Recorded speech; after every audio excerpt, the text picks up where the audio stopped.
5월 9일 토요일 신명기 15장 12절부터 23절까지의 말씀입니다. 하나님께 11조를 드리는 삶은 시간이 흘러가는 오늘이라는 시점, 즉 크로노스에서 이 땅에 임재하신 하나님을 만나는 순간 카이로스입니다. 안식일은 하루하루 지나가는 크로노스라는 시간 속에서 이 땅에 임재하신 하나님을 만나는 카이로스입니다. 그러므로 매 7일마다 안식일을 지킴으로 우리는 하나님으로부터 한 주일을 바르게 살아갈 수 있는 힘, 능력, 즉 에너지를 공급받습니다. 그리고 안식일의 축복은 주간 단위로 그치지 않습니다. 이 축복은 연 단위로 확대되어서 안식년으로 이어집니다. 또한 안식일, 안식년을 지키는 것이 신명기 전체를 통해서 가르쳐주는 것 중의 하나인 하나님 사랑, 이웃 사랑을 표현하는 것이 되지요. 즉 안식일을 지키는 데는 적어도 4가지 의미가 분명히 있습니다. 창조주 하나님을 기억하고, 구속주 하나님을 기억하고, 신약에 와서는 영생을 주신 부활의 주님을 기억하고, 그리고 이웃을 사랑하는 것입니다. 왜냐하면 안식일에는 주인이나 종이나 남자나 여자나 관계없이 일에서 손을 떼고 쉬는 날이기 때문이지요. 특별히 안식일, 안식년은 과도한 노동의 짐들과 의무로부터 풀어주고 자칫 잘못하면 노예화될 수 있는 상황에서 안식을 주기 위해서 제정된 것입니다. 인류의 역사를 통해서 분명한 사실은 자유의 혁명입니다. 따라서 안식일과 안식년은 사람과 땅에게 자유를 주는 것입니다.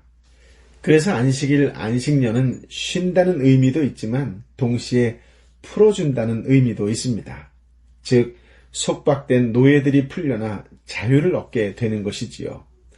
따라서 안식일, 안식년은 우리의 삶 속에 있어서 너무도 중요한 날이요 해가 되는 것입니다.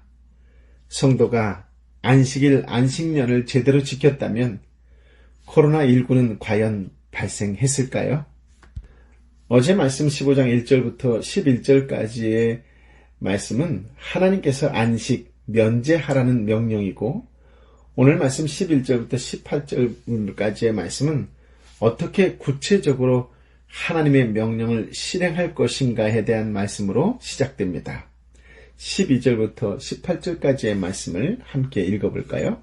만약 남자나 여자가 할 것 없이 동료 히브리 사람이 내게 팔렸다면 너는 그가 6년 동안 섬기게 하고는 7년째 되는 해에는 놓아주어야 한다. 그리고 너가 그를 놓아줄 때는 빈손으로 보내지 마라. 너의 양들이나 너의 타작마당이나 너의 포도주 틀에 있는 것을 그에게 넉넉히 베풀어라.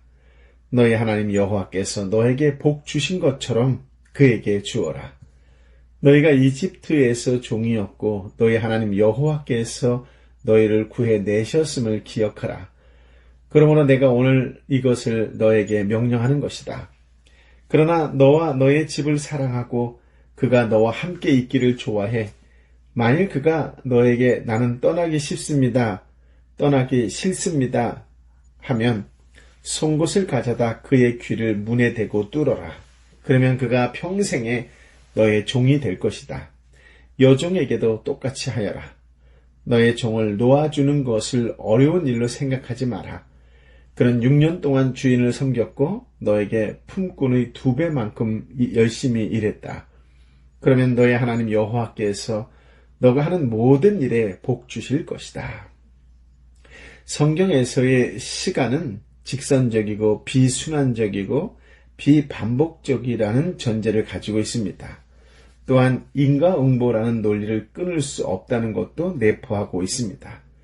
그런데 이 2가지 전제가 안식년 원리 아래서 산산이 부서집니다. 왜냐하면 안식년에는 시간이 정지되고 반복되는 일이 있습니다. 그리고 이것을 끊어서 인과응보적인 연쇄의 산세를 끊어버리고 처음으로 돌아갈 수 있다는 것입니다. 처음으로 돌아갈 수 있다는 것입니다. 성경에 나오는 안식의 절기는 제50년째 되는 희년은 땅은 원주인에게 돌아가고 빚들은 탕감되었고 노예들은 풀려났던 것입니다. 즉 시간은 정지되었고 인과응보의 사슬들은 끊어졌던 것이지요.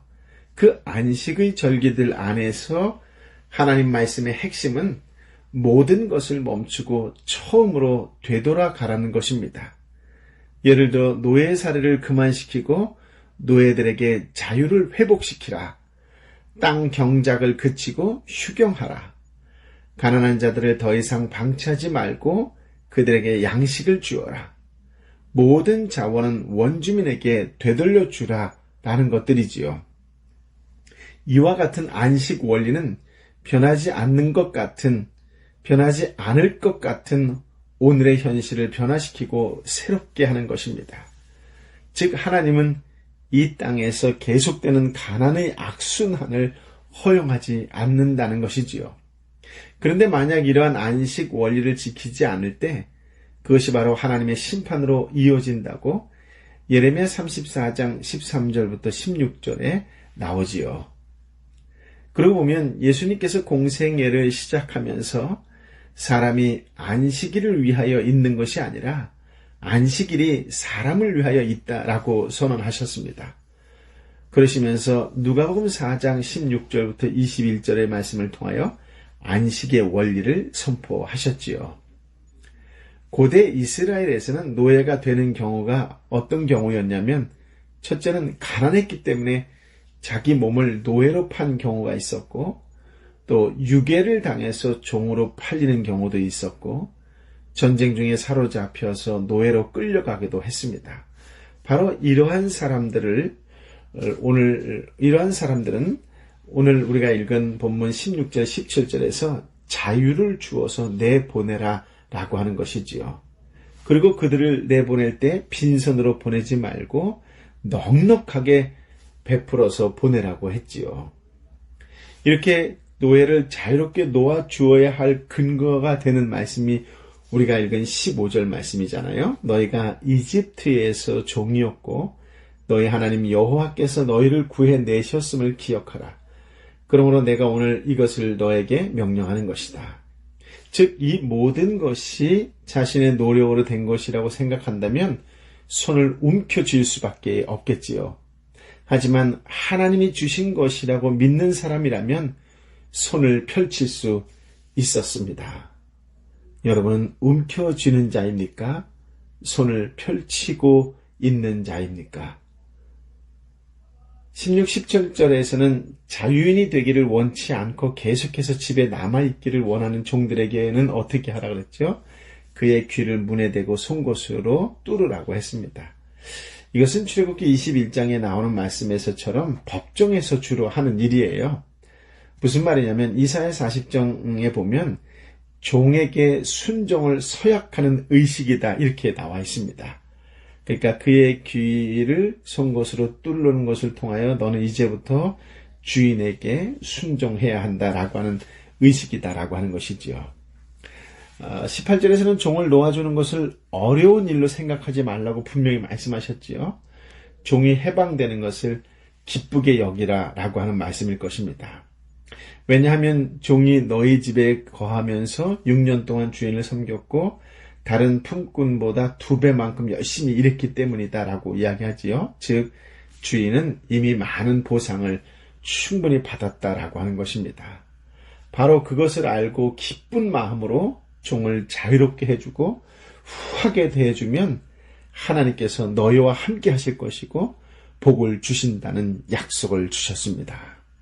이 놀라운 복이 약속이 오늘 저와 여러분의 복이요 약속이 되시기를 예수님의 이름으로 축복합니다. 아멘. 19절부터 23절까지의 말씀을 함께 읽어볼까요?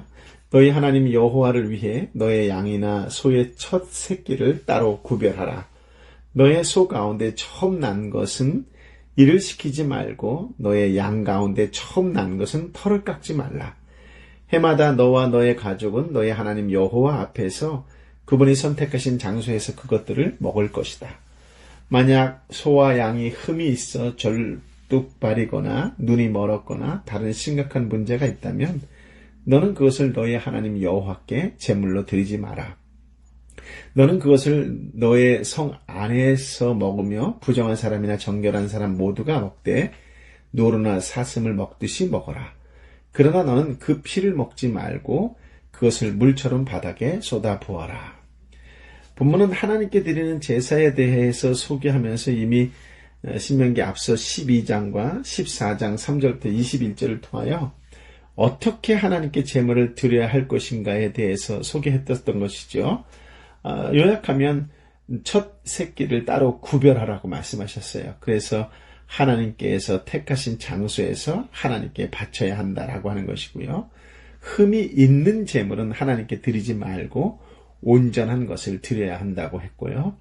제물의 피는 생명이 있기 때문에 먹어서는 안 된다라고 했습니다. 피는 생명 그 자체를 의미하고 상징한다고 했지요. 생명의 값을 지불할 수 있는 유일한 수단입니다. 그러니까 모든 생명은 다 하나님의 것이지요. 피를 바닥에 쏟아붓는 것은 생명이 하나님께 있음을 고백하는 행위입니다. 하나님께 헌금을 드릴 때 정성껏 준비하여 드리는 것이 참 중요해요. 주일날 급하게 준비하는 것이 아니라 한 주간 마음을 다해서 또 주님께서 베풀어 주신 것에 대한 감사하는 마음을 담아서 또 한편 더 주실 것을 기대하는 그 믿음을 가지고 드려야 한다라고 하는 것입니다. 그러므로 감사와 믿음을 담아 하나님께 드려야 하는 것이지요. 그러니까 헌금은 주일날 갑작스럽게 생각해서 하는 것이 아니라 한 주간 동안 정성과 감사를 담아서 준비해서 하나님께 드리는 것이다 라고 하는 것입니다.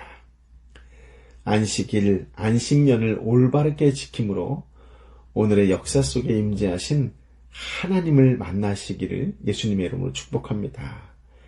주님으로부터 도저히 갚을 수 없이 엄청나고 풍성한 은혜를 받은 자답게 이웃에게 그 은혜를 베푸는 자로 살아가는 넉넉한 하나님의 사람이 되시기를 예수님의 이름으로 축복합니다.